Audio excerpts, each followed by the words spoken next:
Akira Toriyama, R.I.P. to one of the GOATs. Let's get into it. The Moro arc starts after the events of Dragon Ball Super Broly. Though we don't see those events in the manga, just assume it's basically the same as the movie. Goku and Vegeta are training and talking about never fighting together again, and doing all the other flirting you'd expect them to. Vegeta asks about Ultra Instinct, but Goku says he hasn't been able to use it a single time since the Tournament of Power. Their date gets interrupted by a call from Mr. Satan. Boo is being kidnapped, so he needs Goku and Vegeta's help. Goku tells Vegeta he'll teleport them both over, but Vegeta acts like a tsundere and says that he'll just fly there himself. Goku arrives first and handles the kidnappers. Vegeta gets there shortly after, but lets Goku handle it. One of the kidnappers hears Mr. Satan say Goku and Vegeta's names. He seemingly knows who they are and proceeds to effortlessly speed blitz both of them, defeating them both with a stun gun. He tells the others to take Goku and Vegeta as well, so with that, the kidnappers leave Earth. When the Saiyans wake up, they see Jocko and find out the kidnappers are actually the Galactic Patrol. The one who knocked out Goku and Vegeta is called Maris, and he's the #1 Galactic Patrol agent. He explains they kidnapped Boo because they need the Great Lord of Lords who slumbers inside of him. Apparently, 10 million years ago, 5 million years before Boo absorbed the Great Lord of Lords, there was a battle with the planet eater Moro. The Great Lord of Lords thought they had no chance of winning, so he gambles it all on locking away the planet eater's magic. It costs him his god power, but it works, and the Galactic Police, the predecessors to the Galactic Patrol, take Moro into custody since he was conveniently too strong to be killed. Even after 10 million years, he's still alive, and even worse, some of his magic has returned, so he was able to escape from prison. Unfortunately, Boo is sleeping when they need him for the 10th time this year, so it's impossible to reach the Great Lord of Lords at the moment. Goku says they'll help catch Moro, and Vegeta reluctantly agrees, though he's more interested in Maris, who seems far too powerful for a normal Galactic Patrol agent. So Goku and Vegeta are temporarily inaugurated into the Galactic Patrol, and they get some cool I'm fucking with this storyline so far. logos on their outfits. We get a bit sidetracked by the Macarini gang, led by... Also, I love how in Dragon Ball, they always give them like new logos whenever they get like a new,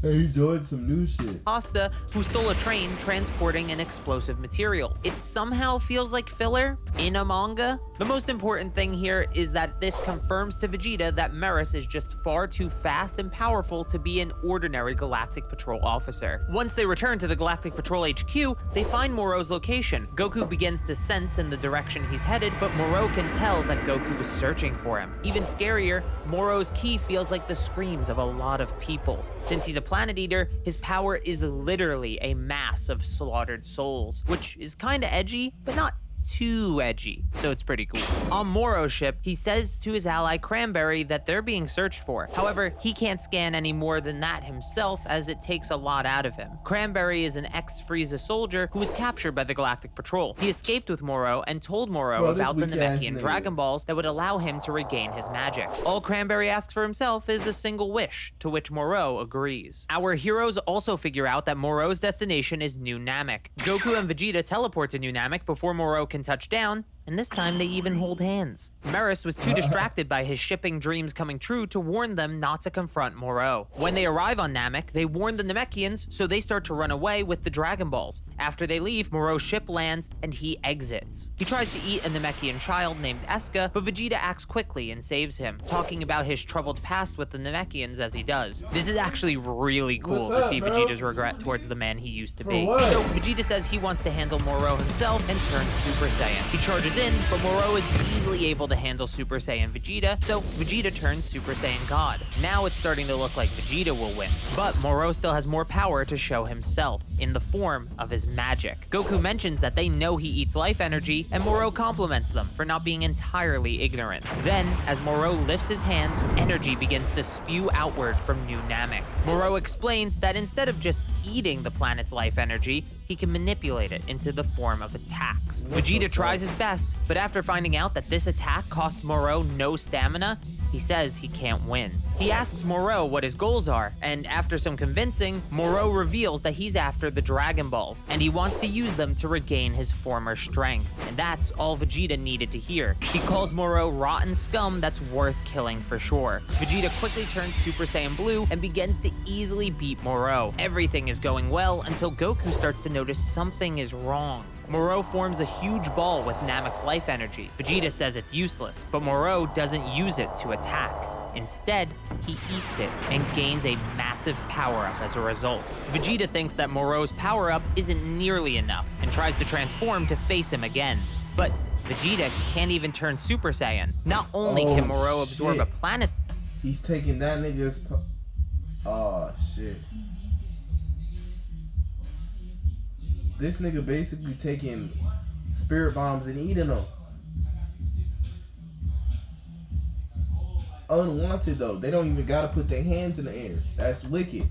Energy, but he takes energy from the life forms on the planet as well. Goku jumps in to help Vegeta, but neither of them have enough energy to handle Moro now. Goku feels bad for the Namekians, but he knows they can't stay there, so he grabs Vegeta to teleport away. But Goku doesn't even have enough ki for instant transmission, which I think is a first for the series. With no escape, Moro grabs the two Saiyans and takes a large portion of their life energy. The Planet Eater is shocked to find their energy restored his body to a far more youthful state. With Vegeta and Goku handled, Moro and Cranberry begin to hunt the Dragon Balls. Back at the Galactic Patrol HQ, Buu has finally woken up and they received a report that Goku and Vegeta's life signatures were detected on New Namek. They were actually saved by Eska and Elder Mori, though they were unconscious for 3 whole days. Luckily for them, Moro is taking his sweet time collecting the Dragon Balls because plot, I guess? So he only has 3 Dragon Balls as of now. The Namekians have a plan though. Their greatest warriors started assimilating in order to defend their world. Dozens of Namekians merge into one, and the resulting warrior flies directly at Moro. But without even looking at him, Moro impales the Namekian's greatest savior,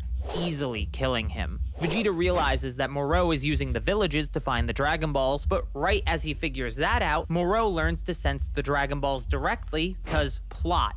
I mean because his magic, of course. So, hiding the final Dragon Ball just isn't an option anymore. Goku and Vegeta sense Moro approaching, and even on the brink of death themselves, they power up to face him one final time, knowing they'll likely die. But before they can, another ship shows up behind Moro's, and on top of it is Meris. He shoots down Moro's ship, and he uses a net specifically designed to trap Moro. It still won't hold the Planet Eater for long though, so their true plan begins, and Buu is dropped from the ship as well. Not only that, the Galactic Patrol were able to bring out the memories of the Great Lord of Lords. Moro and Buu begin to get angry at each other as they reminisce. Moro breaks out of the netting, and their battle begins. With the memories of the Great Lord of Lords and Buu's unique physical abilities, it seems like he can actually win this. Even Moro's energy absorption doesn't work, and it seems like Buu got a power-up from having the memories awakened. Meris tells him to seal away Moro's magic, but as he begins to, the sky turns dark.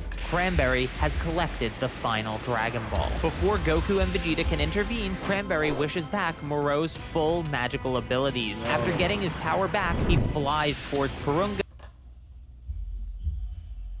These niggas done lost the plot, these dumbass niggas, bro. They had one job, bro, to watch them bitches, bro. That one little shit, bro. This shit remind me of, like, nigga, why do the Namekians always gotta go through some shit, though? Like, these niggas always going through some shit, bro. These niggas can't just live a regular life, bro. I'm tired of this. This gotta be with some type of racism. Real shit, though. Real shit, though. Shit gotta change, man. And kills Cranberry. Moro wanted a second wish after all, and since Cranberry used the first one to heal himself, that left nothing for the ex-Frieza soldier. To be fair, he does eat people's souls, so he's not the most trustworthy guy. When Goku and Vegeta finally catch him, Moro has already made his wishes, but he's hiding what the second one was. He then tells them that he has no need to fight anymore and runs away, suppressing his ki as he does. Buu and Meris catch up with them, and Buu quickly heals everyone that's still alive. Meanwhile, Moro begins to eat the entirety of Planet Namek. After healing everyone, Buu's face changes to the Great Lord of Lords face. He says he'll swap places races with Buu until Moro is defeated. With that, Goku, Vegeta, and the Great Lord of Lords teleport to Moro for the final confrontation. Moro uses illusions to buy himself time while he absorbs the energy of Namek from outer space, a place where Vegeta and Goku can't reach him. So the Great Lord of Lords goes on his own. It's immediately clear though that Moro is stronger than the Great Lord of Lords, so the weird abilities of Buu don't matter anymore. The Great Lord of Lords threatens to steal Moro's magic, but Moro calls his bluff, saying he doesn't have the god power required to unleash that ability anymore. As Moro beats him down, there's a memory that appears to the Lord of Lords. It's the end of the Buu saga where Goku kills Kid Buu, and now the Great Lord of Lords understands that Kid Buu had his god powers. Moro saw the memories as well, and now he's even more confident that no one can challenge him. Meanwhile, Meris asks Goku and Vegeta if they're sure they're stronger than Moro, and Vegeta says, magic aside, yes. Meris then puts on a spacesuit and says he'll get Moro back to planet Namek so they can fight him. With the help of the Great Lord of Lords, Meris is able to distract Moro and teleport him back to Namek. Goku and Vegeta teleport over as well and confront Moro again, but this time at full power. Moro laughs at them for thinking they can win since they forgot about the second wish. It's revealed that Moro wished for every Galactic Patrol prisoner to be released. Side note, waiting a month on a massive cliffhanger only to find out he wished for prisoners to be released was super underwhelming. Yeah, Remember, Jocko could handle most of these guys himself. Anyway, the prisoners arrive on Namek just in time to facilitate Moro's escape. He empowers an army of them to battle Goku and Vegeta, and while they're easily beaten even with the power-up, Moro is slowly draining Goku and Vegeta's energy along with Namek's. It eventually gets so bad that they can't transform at all. Meris and Jocko jump in to help the Saiyans and the Great Lord of Lords retreat. But when Goku is ready to teleport them all away, Vegeta goes on a rant about not liking weird techniques for some reason and then goes off on his own. Goku and the others return to the Galactic Patrol HQ, and Vegeta steals Agent Iriko and his ship and tells him to go to Yardrat, the planet with all the weird techniques. I'm still down for most of what's happening to Vegeta. Ain't this where he learned to where nigga learned to do the instant This nigga finna make you mad. This arc, but it's tough to get behind how weird this juxtaposition feels, especially when the paneling frames his main motivation as Goku and not Moro. Anyway, a few days pass and the prisoners go on a rampage around the universe, specifically finding planets for Moro. So Namek's just destroyed. This is what I'm talking about. They gonna have to rebuild again. Racism.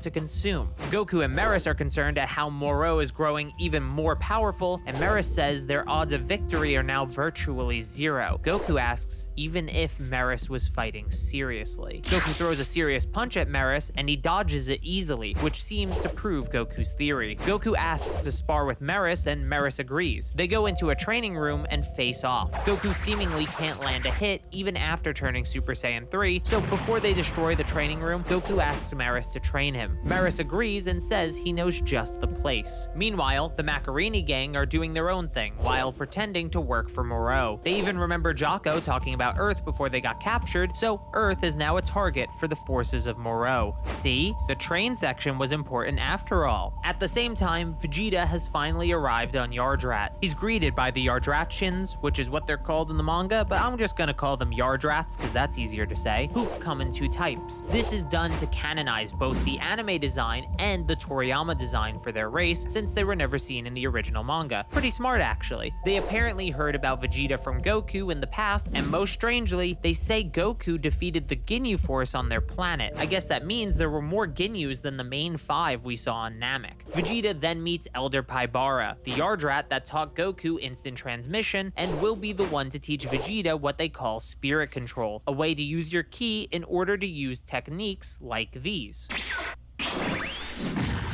A few days after that, Goku and Meris leave the Galactic Patrol HQ to begin their training. Back on Earth, Piccolo is concerned that he can't get in touch with New Namek and fears something terrible has happened to the Namekians. His worries are interrupted when he senses the Macarini gang approaching Earth and goes to investigate them. They shoot at him immediately, but he's too fast and is quickly able to handle them all. At the same time, Bulma meets up with Dende to tell him that Jocko wants to recruit Piccolo into the Galactic Patrol. Bulma then calls Jocko again, and they learn about Moro, the prisoners, and the fate of Planet planet Namek. Unfortunately, as Dende realizes the Macarini gang are involved, Piccolo has already decided to let them go. Dende quickly tells him to stop them, and he does, but not before Pasta could report back to Moro about Earth and its energy. Moro decides to send a stronger scouting team to confirm it's actually worth his time. As they make their way, Goku and Meris continue their training. Meris explains the true nature of Ultra Instinct and how to trigger it. You can't simply be calm, but you have to remain calm in the face of an overwhelming shock to your emotions. After saying the technique by name, it's confirmed that Goku was right about Meris. After their talk, Meris takes Goku into a place similar to the Room of Spirit and Time on Earth, except this one only passes 3 days inside for every 1 day outside. Now, the real training begins. You'd think Goku would tell Meris about the one on Earth so they could get more time to train, but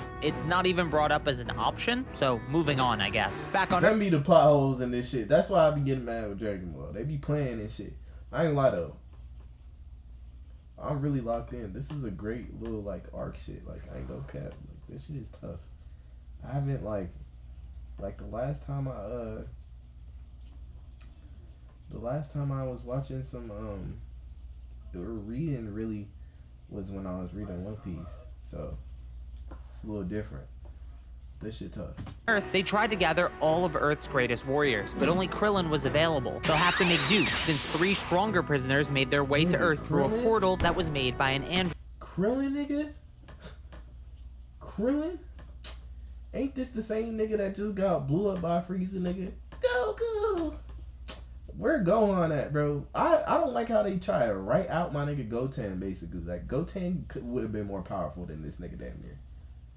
Android called 7-3. This android is able to copy the abilities of others for 30 minutes by grabbing their necks. The portal he made was one such ability. Without hesitation, 7-3 is able to grab Piccolo's neck and copy his abilities as well, even after being warned by Jocko. Krillin goes to help Piccolo, but Yumba drags him into a fight instead. Things are seeming bad for Earth's fighters here. Krillin is struggling with Yumba, Jocko is barely holding on against Shiromecha, and Piccolo has to deal with fighting a copy of himself with infinite stamina. It's looking bleak for Earth. That's when Gohan arrives. As the strongest fighter currently on the planet, Gohan is easily handling 7-3. Right as Gohan is about to finish off 7-3, his copy of Piccolo runs out, and he switches to a stored copy.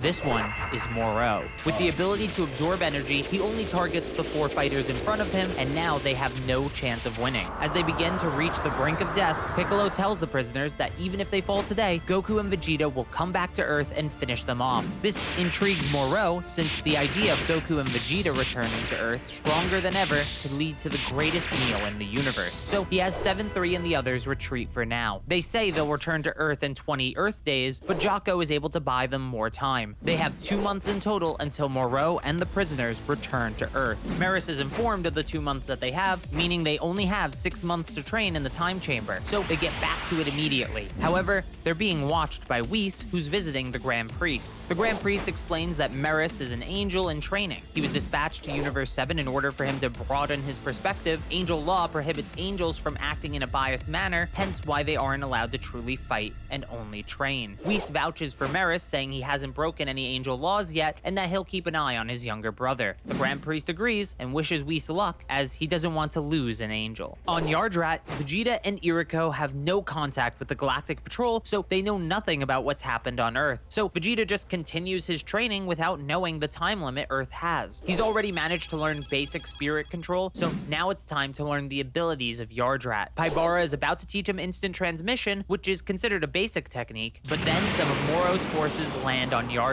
Vegeta goes to handle it, but his power has already grown far larger than he ever expected. A blast he intended to just destroy a communicator with instead blasted away an abandoned Yardrat city. As he defeats the escaped prisoners, they mention that Earth is the next target for Moro. Is this nigga Zarbon in this bitch, bro?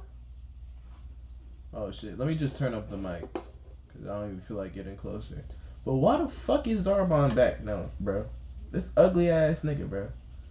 They should have left this nigga back where he originally came from, nigga. The gutters, nigga. Real shit, though. Oh, shit.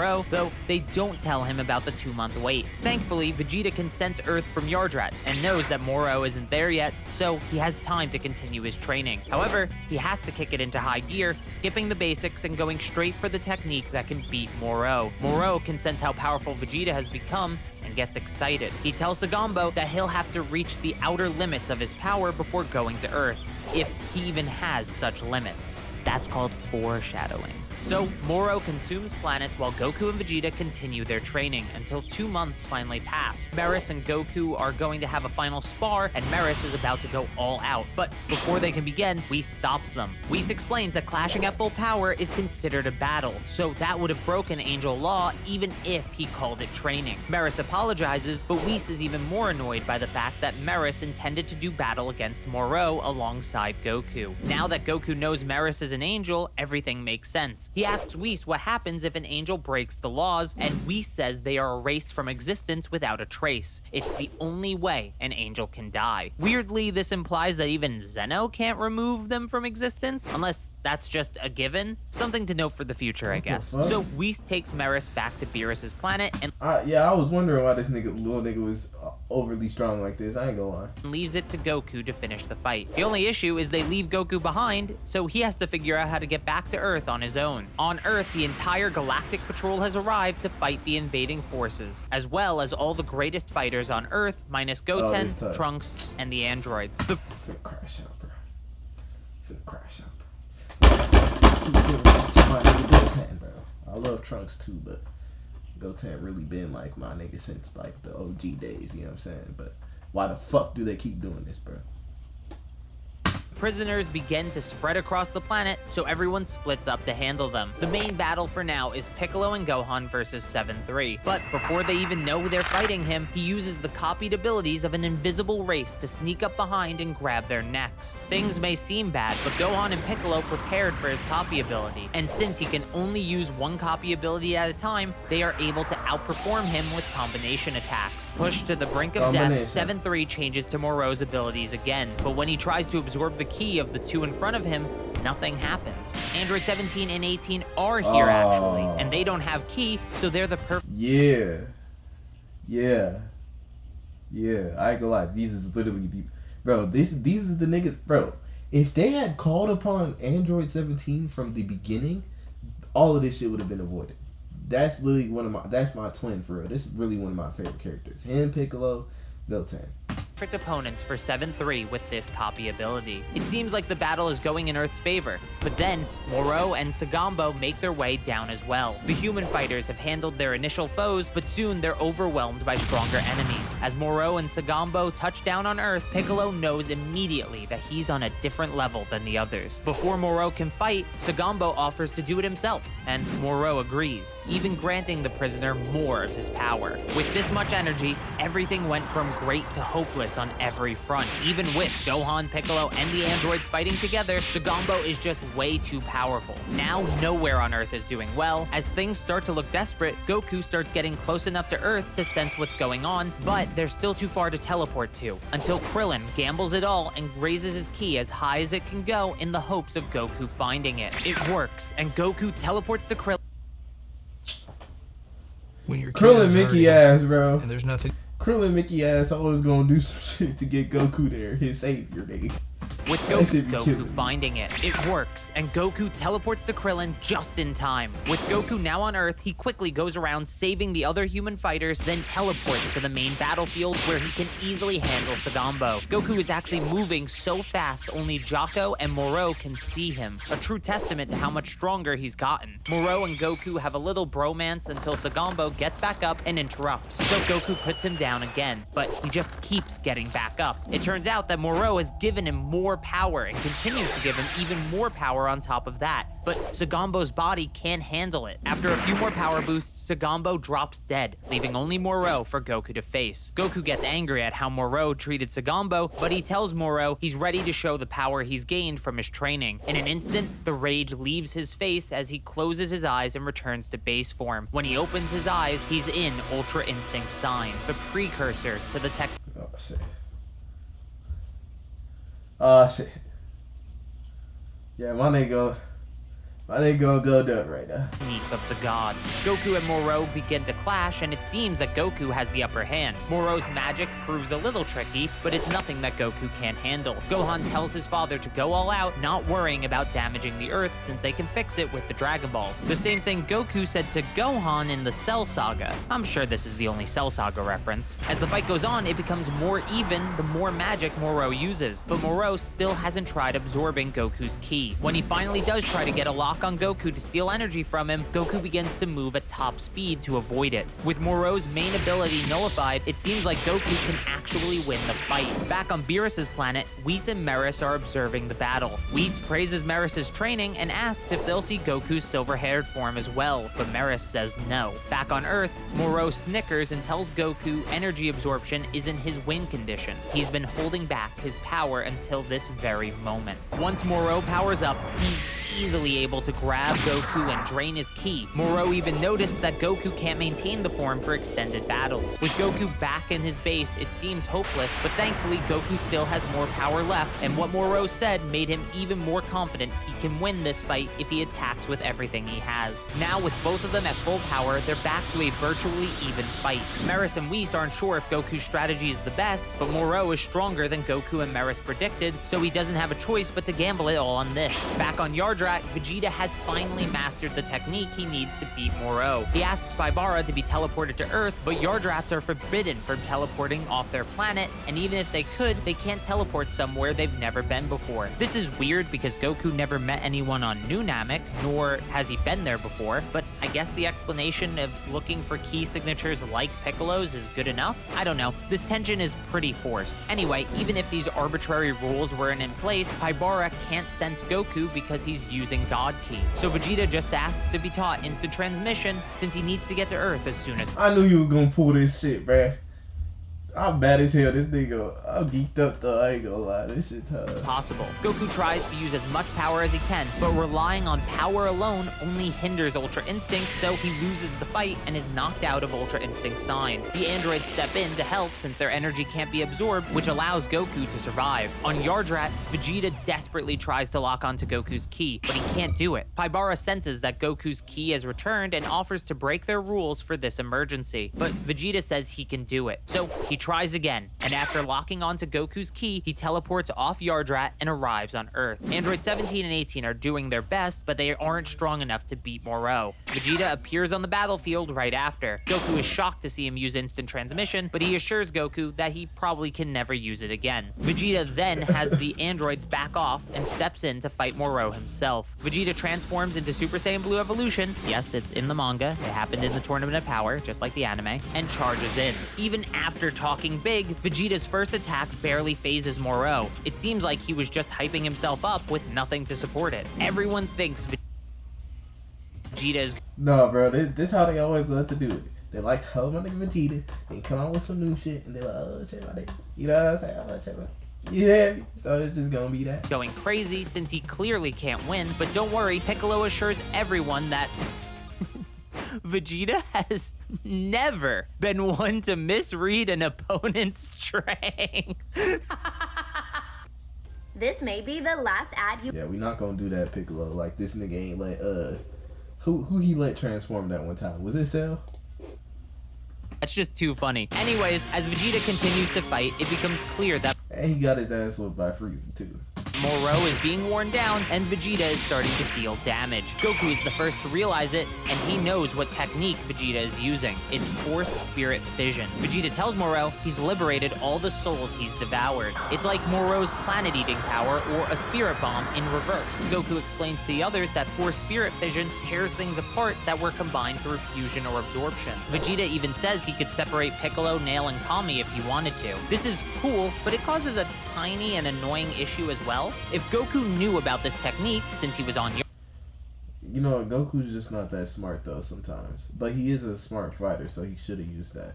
Yardrat, wouldn't he think it useful to learn after facing beings like Cell or Boo, who literally absorb people? It would have been much better if him knowing about the technique just wasn't included, I think. Anyway, Yeah. Vegeta is flirting with Goku instead of focusing on the battle like the tsundere that he is, until Moro jumps back into the fight. There's still nothing he can do, and Moro's body begins to return to its old state. At this rate, he'll die from old age rather than the fight at hand. As the energy returns to the planets they were stolen from, some will be restored, but those who were dead for too long will sadly remain dead. New Namek is a case where people did get revived despite being dead for over 2 months. Eska thinks it's the Dragon Balls protecting them, and I'm not gonna complain about this, but it is weird. All this weird stuff, by the way, has been happening in one chapter. I don't know what was going on this month. Piccolo rambles about how Vegeta has become a better person and how Goku hasn't changed since day one, something I vehemently disagree with, though it isn't worth getting into here. Then Moro and Vegeta talk about going to hell, and Vegeta calls himself a villain, something that hasn't really been the case since the Buu saga. Again, this is still the same chapter, so the weird choices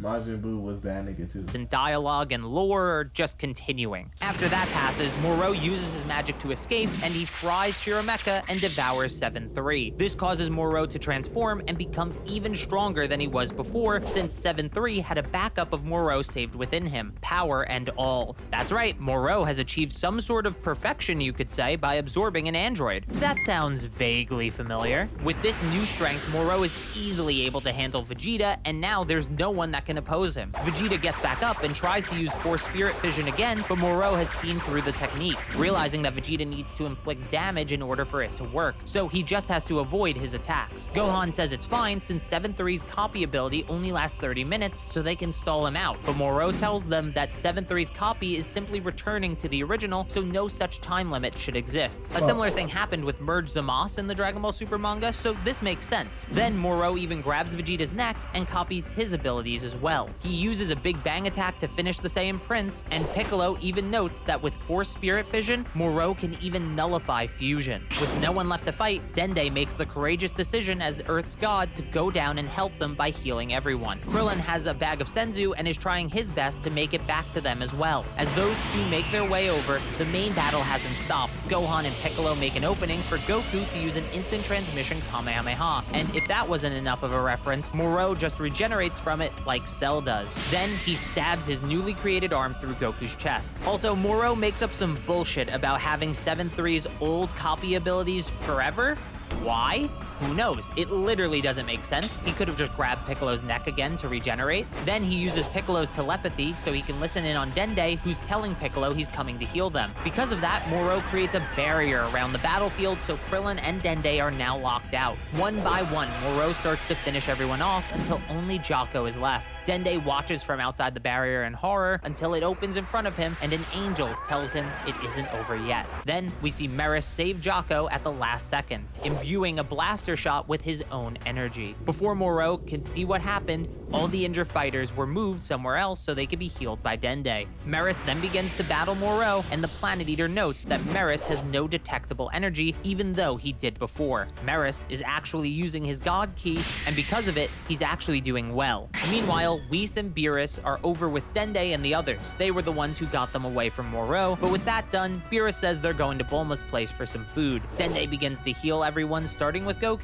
It takes a little bit longer because of the type of wound he has, but eventually Goku is fully healed. When he learns that Meris is fighting Moro though, he flies over immediately. Goku stops Meris before he disappears and takes over the fight with Ultra Instinct Sign, but it simply isn't enough for an even stronger Moro. Goku is frustrated that he couldn't master Ultra Instinct, but Meris tells him one final push should be all he needs. While they're talking, Moro grabs Meris' neck to try and copy his abilities, but Meris cuts off Moro's hand before he could copy them. Meris retaliates by using his angel powers to seal away Moro's copy ability. I know it looks like he's just destroying the crystals, but it's specifically called a sealing technique, which explains why he can't just regenerate them. Beerus can sense that Meris is using his angel powers and tells Whis they're heading back to stop him. On the battlefield, Meris begins to explain how the Galactic Patrol changed him and made him grow a sense of justice. Even beyond that, meeting Goku and his friends solidified those ideals. Meris begins to charge one final attack and begins to think back to a conversation he had with Goku about Goku.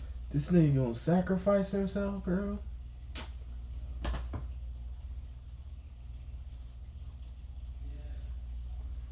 Fuck with Who's Meris, constant bro. heroics. Goku did Nigga, not. They done put me through so many emotions in this little shit, bro. I done went from nigga not knowing about this nigga to thinking he one of the realest niggas in this bitch. How can they do this? I'm genuinely hurt.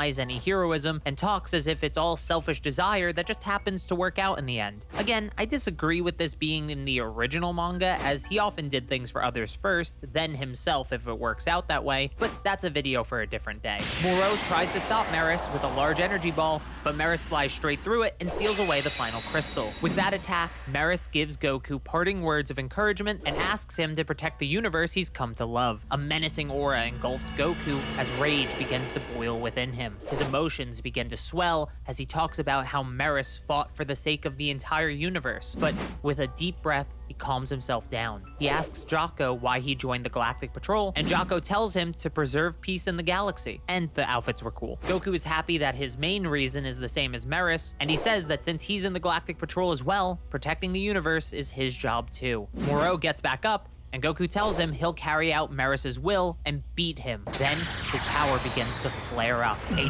giant aura engulfs the battlefield before dissipating to reveal Goku with silver hair. Just to recap, a character introduced in this arc died to the main villain and left words of encouragement leading to a transformation. I'll let you figure out what that's a parallel to. The power of Ultra Instinct has a strange calmness to it, and it instinctively terrifies Moro. Any attack Moro tries just can't hit Goku, and every attack of Goku's lands stronger than ever before. Moro powers up to full in hopes of closing the gap, but Goku is simply too far ahead. Goku lands a powerful punch that sends shockwaves across the entire Earth, and there's just no way for Moro to even begin to fight back.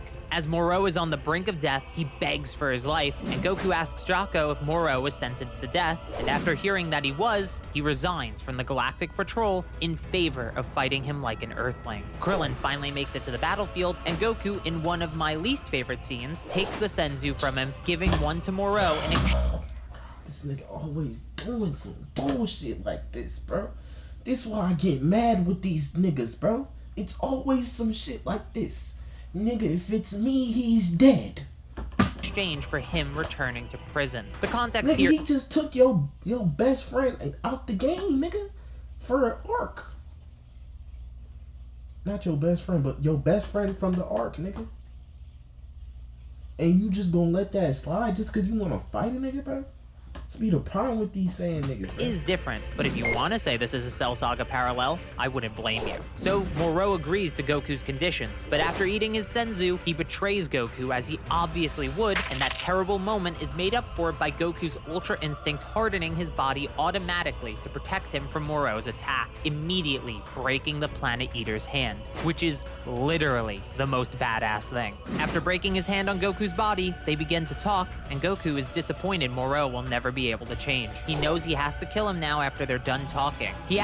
It's the truth though, Tayshawn, you feel me? Like, this shit be really get into my head. I can't stand it. Asks Moro one more time if he's willing to return to prison quietly, but that's when Moro sees the hand that Maris chopped off earlier, and he says he's never going back. So Goku says he has no choice but to kill him to uphold Maris's will. Moro asks who Maris really was, and Goku basically just explains everything. Now knowing that Maris could use the same ability as Goku, he quickly pulls the hand that grabbed Maris's neck over to himself, and he begins to transform. His hair turns silver as well, and he begins to use Maris's Ultra Instinct. This is another parallel to Cell, who gained power like Gohan's after becoming Super Perfect Cell. They begin to fly around the Earth at full speed, clashing as they do, but as the fight goes on, Moro's body starts to inflate strangely. Goku tells him it's like what happened to Sagambo. His body just isn't trained to hold that much power. Moro has to give up Maris's powers or be destroyed by them. Moro says he has no limits, remember that foreshadowing from earlier, and begins to seek a body that can contain the power, and eventually he uses his magic to merge with the Earth itself. Whis explains that Moro being merged with the planet means they share the same fate now. If Moro is destroyed, the Earth will be destroyed as well, and the resulting energy might even destroy the whole galaxy. So basically, our protagonist didn't finish the villain when they had the chance, leading to them potentially self-destructing along with the Earth. Do I really need to say what that's a parallel to?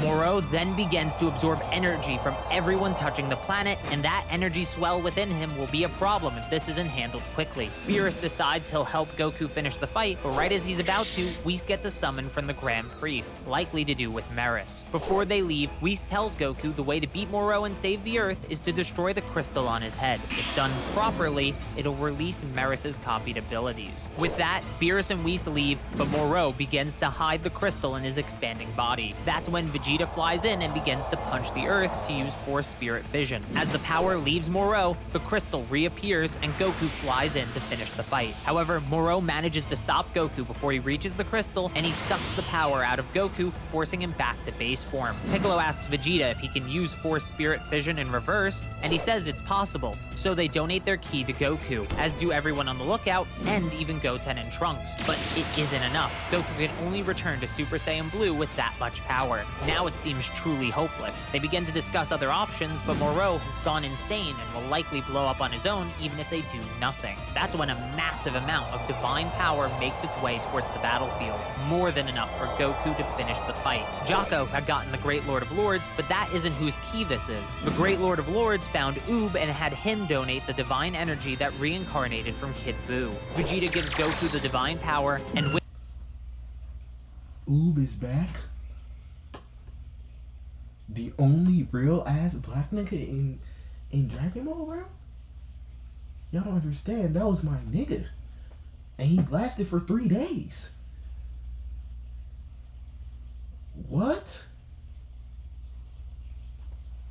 with it, Goku creates a giant ki version of himself to hold Moro's arms back as his real body delivers the final punch, ending Moro and saving the day. Afterwards, Buu returns to normal and forgets his time as the Great Lord of Lords. The Dragon Balls are used to fix the universe, and the Galactic Patrol have an award ceremony where Goku, Vegeta, Jocko, and even Meris are given awards. It's revealed that Shin asked to exchange his own life for Meris. The Grand Priest was moved by his gesture and erased Meris himself temporarily, then restored him as a mortal to save him. So Meris now has a lifespan and no more angel powers. Can he still use Ultra Instinct? Who knows? With that settled, the Galactic Patrol celebrate as Beerus and Wait, so is Shin dead still though? Supreme Kai are punished for allowing an angel to be lost. Peace has returned to the universe. For now. This is the best arc in Dragon Ball Super, even with my nitpicks, by the way. Maybe you should pick up the manga. That motherfucker was hard. I ain't gonna sit here and cap. That motherfucker was hard. That shit brought me some energy. Like, I damn near want to watch this other one right now. Hot, love hard and make bad decisions. It's first Sunday, I'm still begging for Jesus. Can he save me from the fire and the Jezebel spirits? Got bad bitches walking through my thoughts like a demon. Will she take my semen, bear my seed? Can she